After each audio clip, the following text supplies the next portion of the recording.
اگر کوئی شخص اپنی زندگی میں مشکلات، رکاوٹوں، ناکامیوں یا بند دروازوں کا سامنا کر رہا ہو تو وہ اس مبارک عمل کو اختیار کرے۔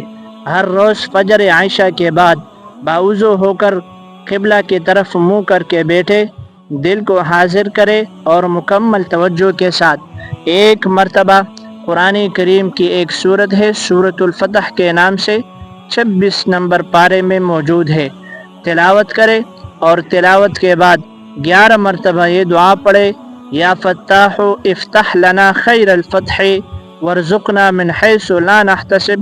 اس دعا کو 11 مرتبہ پڑھے۔ اس وظیفے کو کم از کم 21 دن تک مسلسل جاری رکھے۔ انشاءاللہ العزیز اللہ تعالیٰ اپنے کرم سے بند دروازے کھول دے گا، دل کو اطمینان دے گا اور زندگی کے معاملے میں آسانی پیدا فرمائے گا۔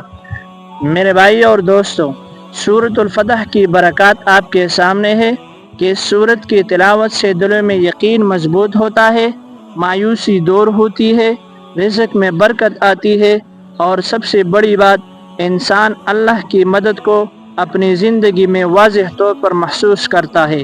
لیکن یاد رکھے، وظیفہ صرف الفاظ کا نام نہیں بلکہ ایمان، یقین اور اللہ پر بھروسے کا نام ہے۔ جب دل میں سچائی اور اخلاص ہوتا ہے تو اللہ تعالیٰ غیب سے راستے نکال دیتا ہے۔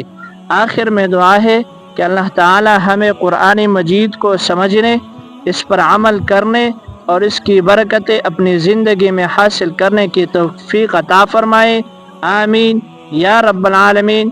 اگر آپ کو یہ وظیفہ پسند آیا ہو تو اسے دوسروں تک ضرور پہنچائے، شاید کسی کی زندگی میں آسانی کا سبب آپ بن جائے۔